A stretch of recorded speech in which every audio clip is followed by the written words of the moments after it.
Bueno, hermano, Dios les bendiga, Dios les guarde. Como saben, hemos estado hablando acerca de la imparcialidad de Dios, el misterio de la imparcialidad de Dios. Hoy vamos a hablar la parte 4. Como les dije, no tenemos límite de tiempo hasta dónde vamos a llegar, sino que vamos a ir hasta donde el Señor nos lleve en este tema, porque es un tema bastante amplio que va a requerir mucho tiempo en desarrollar. La semana pasada leí unos pasajes que los voy a releer en esta ocasión de nuevo, porque quiero cerrar ese círculo con estos pasajes que hablamos la semana pasada. Gloria a Dios. Y estamos hablando no solamente en términos de la revelación de las Escrituras, sino que también estamos reflejando en algunas de las cosas que están ocurriendo en nuestros medios aquí en los Estados Unidos.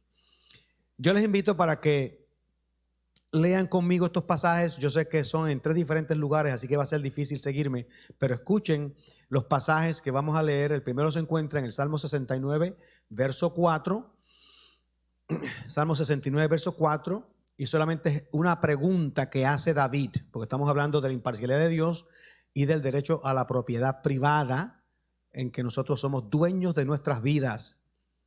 Salmo 69, 4, la pregunta que hace David en ese salmo, y la pregunta es: ¿y he de pagar lo que no robé? Y he de pagar lo que no robé. Jeremías 31, 29 y 30. Dice: en aquellos días no dirán más, los padres comieron las uvas agrias y los dientes de los hijos tienen la dentera, sino que cada cual morirá por su propia maldad. Los dientes de todo hombre que comiere las uvas agrias tendrán la dentera. Y en Ezequiel capítulo 18, verso 1 al 4, dice: vino a mí palabra de Jehová diciendo, ¿qué pensáis vosotros, los que usáis este refrán sobre la tierra de Israel, que dice: los padres comieron las uvas agrias y los hijos y los dientes de los hijos tienen la dentera? Vivo yo, dice Jehová el Señor, que nunca más tendréis por qué usar este refrán en Israel. He aquí, todas las almas son mías. Como el alma del Padre, así el alma del Hijo es mía. El alma que pecare, esa morirá. Oramos. Te damos gracias, Señor, por esta bendición que nos concedes de compartir estos momentos. Bendice a cada uno de los hermanos aquí en el santuario. Bendice a aquellos que nos escuchan a través de Facebook o a través del internet. Y, Señor, pedimos que tu nombre sea glorificado, no solamente en nosotros, sino también en ellos. Y anímanos, Señor, a continuar siendo tu iglesia aquí en Columbus, Georgia. En el nombre de Jesús. Amén, gloria a Dios. La semana pasada compartí con ustedes algo que está implícito en los 10 mandamientos, pero que realmente la verdad de la vida es que yo no lo había visto así. Después de más de 40 años predicando, no lo había visto de esa manera hasta hace un par de semanas atrás, cuando estoy investigando este asunto de la imparcialidad de Dios. Y es que hay un principio implícito en los 10 mandamientos que da derecho a cada individuo a ser dueño de sí mismo. Nosotros somos dueños de nosotros mismos. Y como somos dueños de nosotros mismos, también somos dueños de aquellas cosas que nosotros ganamos o aquellas cosas que nosotros trabajamos y que vienen a ser parte de nuestra posesión, incluyendo nuestros esposos y nuestras esposas. Usted se casa, usted ahora es dueño en cierto sentido de su esposo o de su esposa, y el esposo es dueño de usted en cierto sentido, porque hay un título de propiedad en relación a la persona. No se puede compartir, nadie puede venir a tomar, nadie puede venir a demandar la vida ni la relación con esa persona, porque cada persona es dueño de sí mismo. Cada persona es poseedor de las cosas que tiene. Por eso es que los mandamientos están escritos desde esa perspectiva. No hurtarás. Eso quiere decir que si usted toma la propiedad de otra persona, usted está haciendo una violación del plan de Dios, una violación del diseño de Dios, y eso lo convierte a usted no solamente en un ladrón, sino en una persona que peca en contra de Dios. Porque el pecado es la violación o la rebelión en contra del diseño de Dios. Porque nosotros a veces decimos, bueno, no hurtarás es pecado porque la Biblia lo dice. Sí, la Biblia lo dice, pero la Biblia lo dice porque hay una razón para decirlo. La razón para decirlo es que Dios nos da a nosotros responsabilidad por nuestras propias cosas, y Él insiste en que nosotros seamos, que podamos dar cuentas, responsables por las cosas que poseemos. Y si yo soy responsable ante Dios por mi vida y por las cosas que poseo, ninguna otra persona tiene derecho a demandar de mí lo que es mío. Yo puedo compartirlo con alguien voluntariamente. Y la Biblia quiere que nosotros seamos generosos como Dios es generoso. El mundo le pertenece a Dios. El universo le pertenece a Dios. Las almas le pertenecen a Dios. Pero Dios escogió compartir no solamente este mundo con nosotros, sino que escogió darnos el cielo como heredad. Pero eso es una decisión que Dios hace. Eso no es una decisión que nosotros podemos quitarle a Dios. Si ustedes han leído mi libro el 10%, que ya lo estamos arreglando para traerlo en español quizás en un mes, pero si ustedes han leído el libro del 10%, comenzarán a darse cuenta que Dios dice que el pueblo le ha robado. El pueblo le ha robado. ¿Pero por qué el pueblo le ha robado? ¿Dinero? ¿Dios no necesita dinero? ¿El pueblo le ha robado a Dios qué? Le ha robado una prerrogativa divina.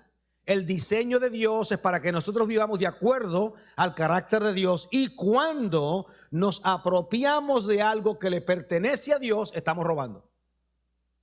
Y la Biblia dice: no hurtarás o no robarás, si podamos utilizar la otra palabra.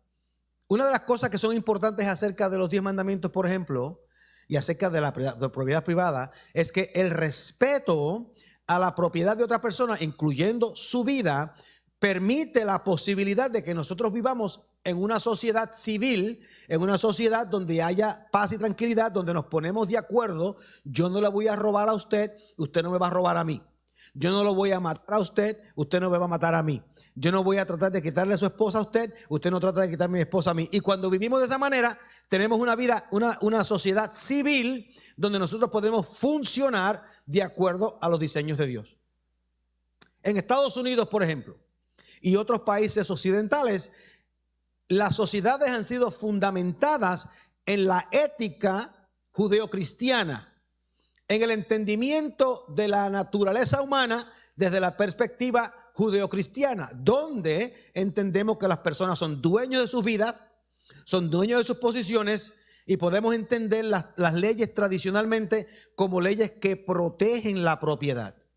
Por esto es que todos los gobiernos y todas las filosofías que abandonan la protección a la propiedad terminan en violencia y en hambre, porque van en contra del diseño que Dios ha establecido. Siempre utilizamos el ejemplo de Venezuela. ¿Saben que Venezuela? Uno de los países más ricos de Latinoamérica en petróleo y demás. Venezuela 20 años atrás era el país que estaba en términos de riqueza y prosperidad en la cima de Latinoamérica.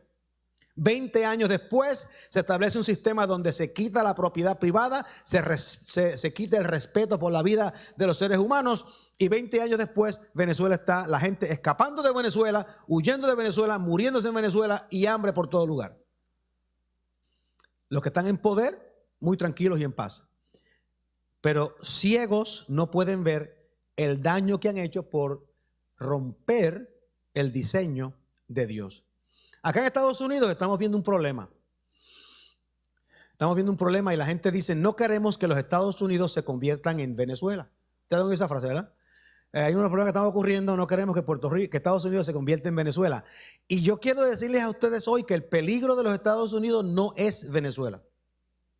El peligro de los Estados Unidos hoy no es Venezuela. En Venezuela, los venezolanos tomaron unas decisiones que decidieron elegir ciertas cosas, decidieron someterse a ciertos sistemas gubernamentales y terminaron con un sistema socialista que comenzó a hacerle daño no solamente a Venezuela, sino a expandirse a otros lugares. Colombia es afectada porque muchos venezolanos están huyendo hacia Colombia. Millones, miles y miles de venezolanos huyendo hacia Colombia. Yo pienso, sin embargo, que las demandas que están ocurriendo, la violencia que está ocurriendo acá en los Estados Unidos, se parece más al país africano de Rhodesia, que luego se convirtió en Zimbabue. Algunos de ustedes que son más jóvenes que yo no se acuerdan que Zimbabue se llamaba Rhodesia anteriormente. Y Rhodesia tenía unos problemas. Tenía unos problemas porque era un país que estaba racialmente dividido, que es lo que estamos reclamando que está ocurriendo en los Estados Unidos. Racialmente dividido, donde en Rhodesia una minoría blanca dominaba sobre una mayoría negra. Acá en Estados Unidos no es igual, pero es la misma situación, donde una minoría, donde un grupo demanda que haya un cambio sistemático por cuestiones raciales. Eventualmente se llega a una conclusión de que se va a elegir un gobierno donde la mayoría negra pueda estar a cargo del gobierno. Y en el 1980, Rhodesia cambia su nombre de Rhodesia a Zimbabue y un individuo llamado Robert Mugabe vino a ser presidente de Rhodesia. Se llevaron unas elecciones democráticamente. Se llevaron las elecciones y se votó democráticamente para que este individuo viniese a ser el presidente de Rhodesia, pero Robert Mugabe era un comunista. Y en el 1980 se hicieron las elecciones en Rhodesia y esas fueron las últimas elecciones que se hicieron en Rhodesia hasta que Robert Mugabe fue depuesto en el 2017. Por 37 años él dominó el país. Mira lo que sucede. Cuando Robert Mugabe se hace presidente de Rhodesia, comenzó a perseguir a los hombres, a las personas blancas que eran dueños de fincas. Rhodesia era considerado el lugar donde había más comida en todo África, el país más rico en todo África. Y cuando comenzaron a quitarse las fincas de los dueños de las fincas, las personas que se hacen dueños de las fincas no tenían experiencia en crecer ninguna clase de fruto. Comenzaron a hacerse dueños. Muchas personas fueron perseguidas, asesinados. La mayor parte de los blancos escaparon de Zimbabue. Y ahora, pasando los años, nos empezaron a darse cuenta que las personas que estaban demandando el ser dueños de las fincas, que estaban demandando el poder, no sabían cómo hacerlo. Y hoy, 37 años después, Zimbabue está en medio de una hambruna donde miles y miles y miles de personas están muriendo de hambre todos los días. El asunto no es blancos con negros. El asunto es la filosofía que no respeta la propiedad privada.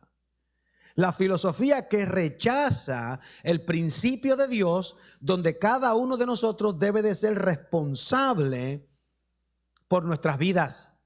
Y acá en los Estados Unidos nos estamos moviendo lentamente hacia una posición donde la propiedad privada no importa, el respeto a la dignidad del ser humano no importa, y las personas creen que pueden establecer un sistema bajo esas condiciones sin consecuencias. Una tragedia increíble. Se oye el grito en las ciudades, no acá en Georgia, pero allá en las ciudades en el norte: no justicia, no paz. ¿Saben ese grito? No justice, no peace. No justicia, no paz. Y se están demandando justicia, pero yo me pregunto en algunas ocasiones si lo que realmente están demandando es venganza. En Rhodesia, Zimbabue, decían queremos justicia, pero realmente lo que terminó siendo era que querían venganza. Y si lo que queremos es venganza, entonces no necesitamos ni la fe cristiana, ni necesitamos la ley. Y si no necesitamos la fe cristiana, ni necesitamos la ley, entonces lo que va a funcionar es la ley de la jungla, como dicen cada hombre por sí mismo. El libro de Jueces nos describe cómo eso funciona. Lo que sucede es lo siguiente para nosotros los cristianos. Si nosotros creemos en el carácter imparcial de Dios. No podemos participar en ninguna clase de injusticia donde negamos el derecho de la persona de propiedad de su vida y de sus posesiones. No importa si ha habido una injusticia anteriormente, no importa el cómo nosotros estemos funcionando en relación con otras personas, no podemos pagar con injusticia una injusticia. No podemos hacer otra injusticia con la intención de alcanzar justicia, porque el pagar injusticia con injusticia, estamos siendo tan injustos como los que cometieron la justicia primero y perdemos el aspecto moral de nuestro argumento. Nosotros somos dueños de nuestras vidas. Ustedes son dueños de sus vidas, son dueños de sus cosas. Y tenemos que aprender a respetar ese modelo de Dios y ese diseño de Dios para poder funcionar en una sociedad en paz. ¿Cuándo comienza este problema? La Biblia lo declara. El primer evento después de la caída de Adán y Eva en el capítulo 3 de Génesis, en el capítulo 4 se narra el asesinato de Abel. El asesinato de Abel. Usted sabe la historia, ¿verdad? En el capítulo 4 del libro de Génesis, del 1 al 10, dice que en una ocasión estos dos hermanos tenían que traer sacrificios delante de Dios. Abel trae un sacrificio de una oveja, lo sacrifica, mata a la oveja, derrama sangre, símbolo de Cristo, está haciendo un acto profético. Caín decide traer un sacrificio del fruto de la tierra. Ahí está la diferencia entre el mundo espiritual, donde se hace un sacrificio de vida, y el mundo material, el mundo del enemigo, donde hace un sacrificio personal de lo que yo quiero y deseo, no de lo que Dios diseña. Ahí está la división entre Caín y Abel. Dios se agrada del sacrificio de Abel porque es profético, no se agrada del sacrificio de Caín porque es egoísta. Caín se llena de celos y decide matar a su hermano. Decide tomar la propiedad de otro. Decide quitarle la vida a su propio hermano. Y entonces cuando Caín mata a Abel, Dios viene a preguntarle a Caín, ¿dónde está tu hermano? Y Caín hace una pregunta que se contesta con la misma pregunta. ¿Acaso soy yo guarda de mi hermano? Fíjense la pregunta como él hace. ¿Acaso soy yo guarda de mi hermano? La contestación es sí, tú eres guarda de tu hermano. En otras palabras, sí, no es tu derecho el quitarle la vida a tu hermano.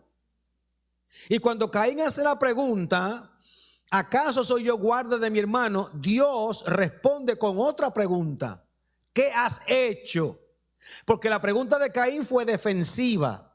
La pregunta de Caín quería reflejar o deflectar, como dice, deflect. Quería empujar hacia un lado su responsabilidad. Caín hace la pregunta, ¿acaso soy yo guarda de mi hermano? Y Dios le dice, ¿dónde está tu hermano?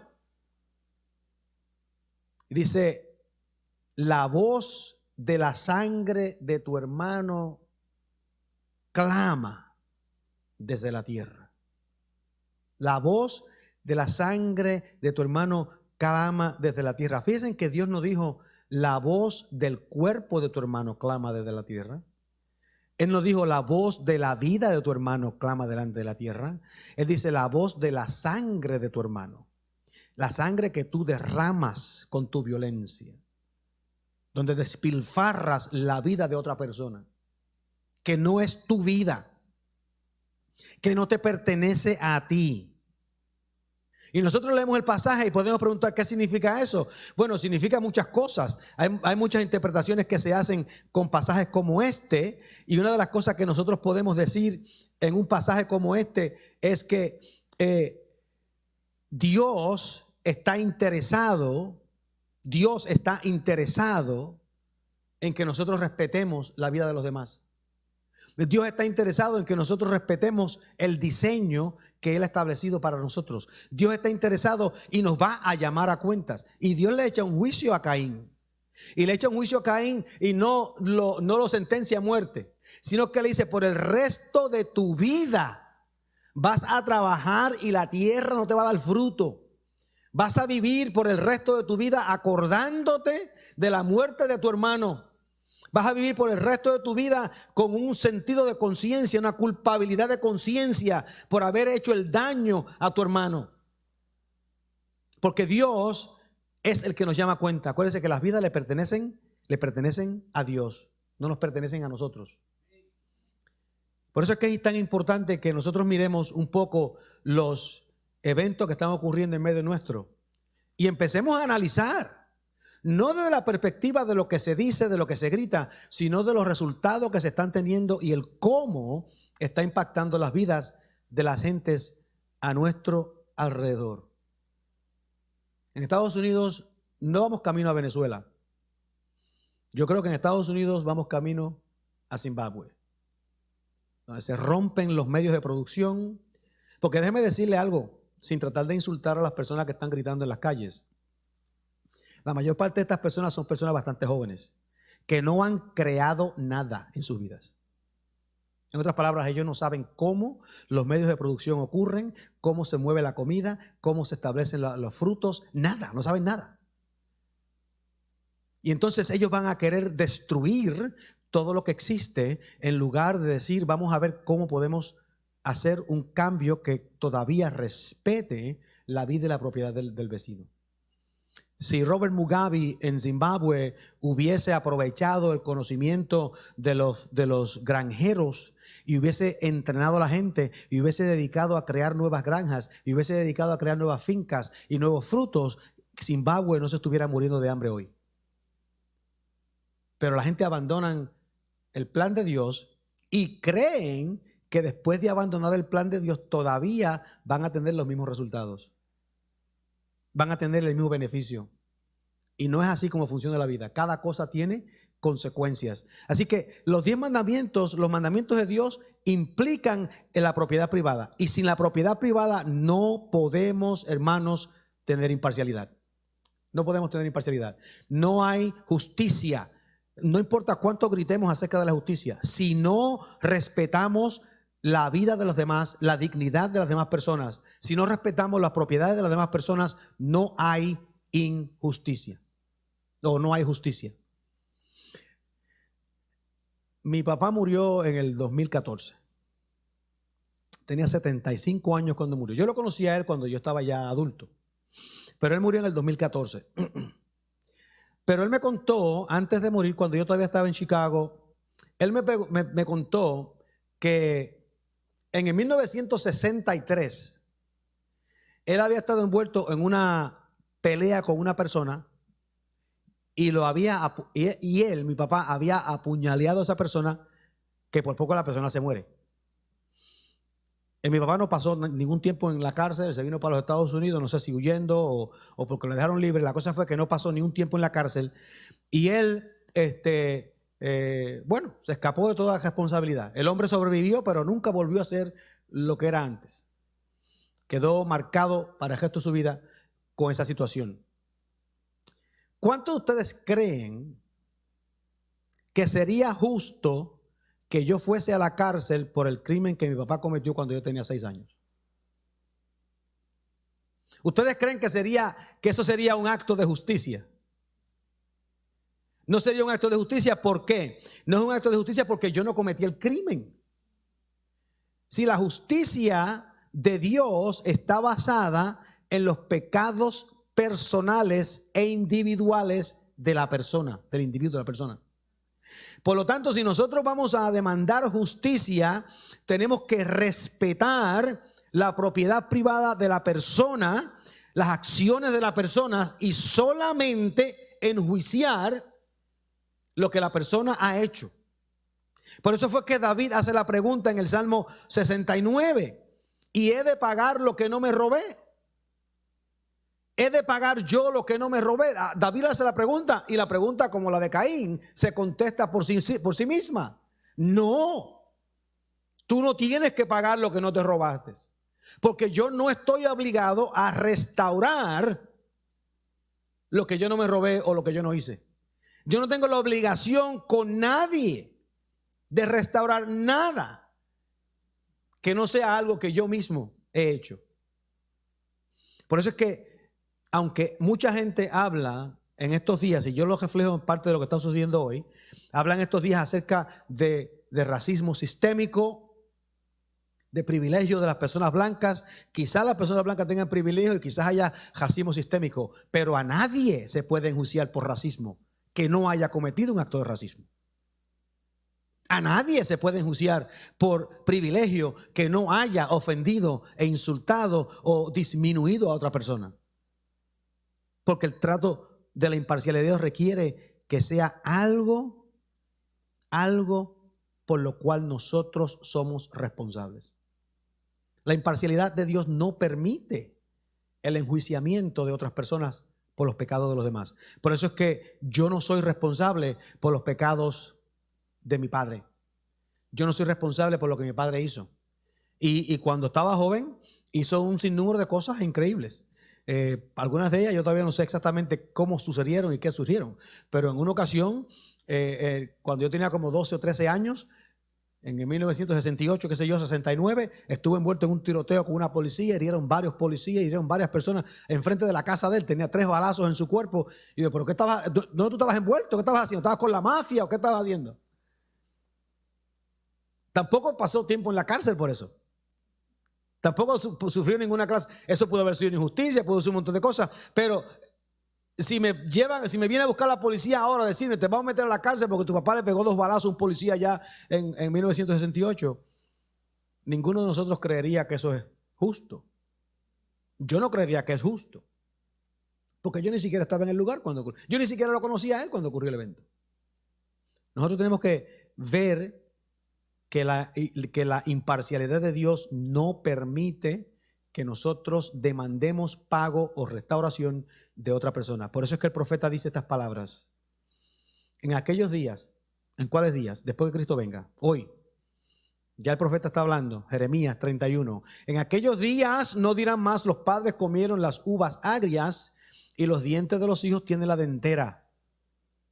Los padres comieron las uvas agrias y los hijos tienen la dentera. Si la vida de nosotros es vivida en el presente, la vida de nosotros no es vivida en el pasado. El pasado sirve para que nosotros aprendamos. Si mis padres comieron uvas agrias y tuvieron dentera y a mí no me gusta la dentera, yo debo de no comer uvas agrias para que no me dé dentera. Pero yo no puedo tener dentera por las uvas agrias que se comió mi padre. Yo tengo que aprender de la dentera de mi padre para no comerme las uvas agrias. Y la idea es que nosotros vivimos en el presente. Cuando queremos vivir en el pasado, no vamos a tener paz ni con el pasado ni con el presente.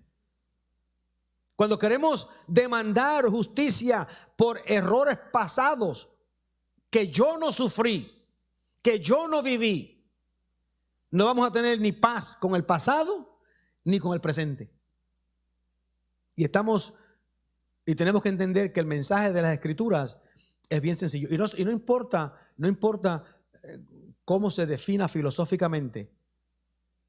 Si los padres se comen las uvas agrias, los padres tienen que sufrir la dentera, no los hijos. No los hijos. Sino que cada cual, y aquí el Señor se va un poquito más allá, no solamente de la dentera, sino que usa las uvas agrias y la dentera para decir cada cual es responsable por sus propias acciones y cada cual es responsable de recibir su castigo de acuerdo a sus acciones. Y el profeta va más allá y dice, sino que cada cual morirá por su propia maldad, no por la maldad de otro. Cada cual morirá por su propia maldad. Si uno muere por la maldad de otro, hay injusticia y Dios va a reclamar. Dios va a reclamar al que cometa la injusticia. Los dientes de todo hombre que comiera las uvas agrias tendrán la dentera. Los que la comieren tendrán la dentera. No otra persona. Yo no quisiera que uno de mis hijos comiera uvas agrias y que me dé dentera a mí. Y yo estoy seguro que a ellos no les gustaría que yo comiera uvas agrias y que a ellos les diera dentera. Hay cosas que nosotros pasamos a las generaciones futuras, pero tiene que ver con las disfunciones que establecemos en nuestros hogares. Pero no queremos pasar la culpabilidad de una generación a la otra. Yo no puedo cargar con los pecados de mi padre. Porque en algún momento tenemos que romper el vicio del pecado que continúa. Y cada persona puede romper ese vicio, pero lo podemos romper solamente si cada uno de nosotros es responsable por sus propias acciones. Déjeme decir algo más aquí. Ezequiel usa la misma frase que Jeremías. Él hace una pregunta. ¿Qué pensáis vosotros, los que usáis este refrán sobre la tierra de Israel? ¿Qué pensáis vosotros? En otras palabras, en Israel la gente estaba utilizando este refrán. Acuérdense que Jeremías fue un profeta que profetizó mientras el reino de Israel estaba establecido. Jeremías, todavía el reino del norte estaba funcionando, el reino de Judá estaba funcionando, pero Ezequiel es un profeta que está profetizando desde Babilonia. Ya estaban en el exilio cuando Ezequiel profetiza. Y Ezequiel le hace la pregunta: ¿qué piensan ustedes, los que estamos acá en Babilonia? Lo que se decía en Israel, el refrán que se hacía en Israel: los padres comieron las uvas y los dientes, y los hijos de los dientes tienen la dentera. ¿Qué piensan ustedes de eso? Estamos ahora nosotros en Babilonia. ¿Qué piensan ustedes de eso? Y dice el profeta hablando: vivo yo, dice Jehová el Señor, que nunca más tendréis que usar este refrán en Israel. En otras palabras, las circunstancias están cambiando, cambiaron. Ustedes van a regresar a la nación y yo no quiero que sigan tomando venganza por los pecados de los padres. No quiero que sigan haciendo eso porque está fuera de la justicia y de la imparcialidad de Dios. He aquí, dice Dios, todas las almas son mías. Todas las almas son mías. Como el alma del Padre, así el alma del Hijo. El alma que pecare, esa morirá. Y utiliza más o menos el mismo sistema de Jeremías, pero lo utiliza diciendo: las almas son mías. Dios es el que tiene título de propiedad sobre nuestras almas, no el vecino. Dios tiene título de propiedad sobre nuestras almas. Dios es el que tiene derecho a hacer juicio sobre la vida del ser humano. Dios es el que puede decir cómo y cuándo seremos juzgados. Dios demanda imparcialidad en el trato y solamente Dios puede juzgar el alma de una persona. Su vida le pertenece a usted. Sus propiedades le pertenecen a usted. Sus posesiones son de usted y nadie tiene derecho a quitárselas. Nadie tiene derecho a demandarlas de usted. Nadie. Porque dice Dios, esas cosas nos pertenecen a nosotros. Déjeme decir dos cosas más que terminamos acá. Número uno, cada uno de nosotros es responsable personalmente por nuestras acciones. Y vamos a ser juzgados por Dios por esas acciones. Cada uno de nosotros tiene que responderle a Dios por lo que hacemos. Y de eso es lo que venimos hablando. Somos dueños de nuestras vidas, somos dueños de nuestras propiedades y tenemos que responderle a Dios por nuestras acciones, nuestros pecados, nuestras ofensas, nuestros insultos a las demás personas. Pero hay otras dos partes donde el Señor indica y demanda, y de esta vamos a hablar la semana que viene, pero se las menciono hoy. Hay dos partes donde el Señor demanda que haya imparcialidad. Y es en la corte, donde hay juicios. Dios demanda imparcialidad. La corte significa cualquier situación donde alguien tenga que testificar en contra de otra persona o a favor de otra persona. En la corte dice el mandamiento que no levantarás falso testimonio en contra de tu prójimo. La Biblia indica que Dios demanda que la persona, si va a testificar, tiene que testificar la verdad. No puede decir fulano de tal se robó el carro cuando fulano de tal no se robó el carro. No puede decir fulano de tal fue y se metió en la casa del vecino cuando fulano de tal no se metió en la casa del vecino. Dios demanda imparcialidad en cómo testificamos y cómo hablamos acerca de los demás en la corte. Y el otro lugar donde Dios demanda imparcialidad es en los negocios. Fíjense que la imparcialidad de Dios cubre todo: la vida personal, las cortes y los negocios. Dice Salomón en Proverbios 20:23: pesas desiguales, estamos aquí hablando del mercado. Pesas desiguales son feas. No, eso no es lo que dice. Pesas desiguales son malas. No, eso no es lo que dice. Dice, pesas desiguales son abominación al Señor. Pesas desiguales, el trato desigual a las personas es una abominación al Señor. Entre las cosas que la Biblia considera abominación está la idolatría, el sacrificio de los niños. Imagínense que el hacer trampa en sus negocios está considerado similar a la idolatría o al sacrificio de los niños. La imparcialidad de Dios es absolutamente esencial para nosotros poder vivir vidas en paz aquí en la tierra, con nosotros mismos y con las otras personas que están a nuestro alrededor. Sí, el mensaje de Dios es bastante simple y Dios quiere que ese mensaje sea regado por todo lugar. Dios quiere que cada uno de nosotros podamos vivir una vida que sea agradable a Dios.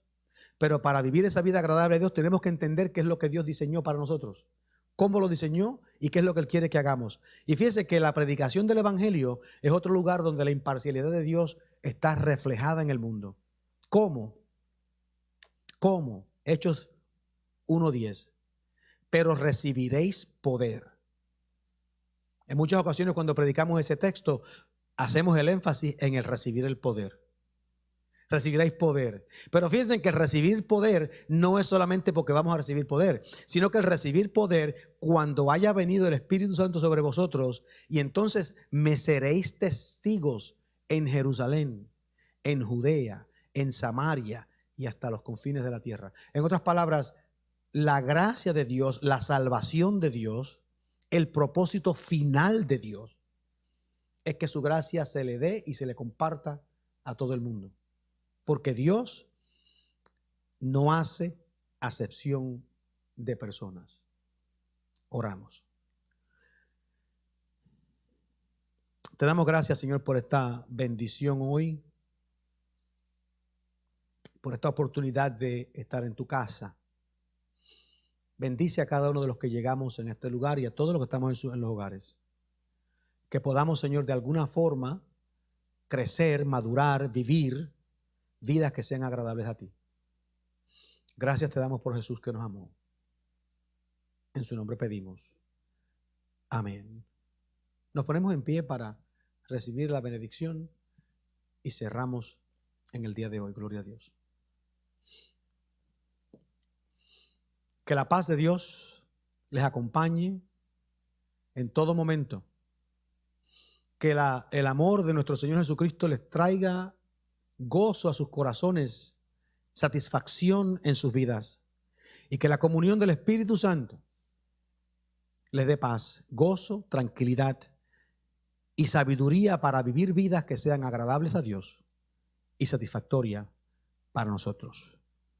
Dios les bendiga a todos, Dios les guarde, vayan en paz.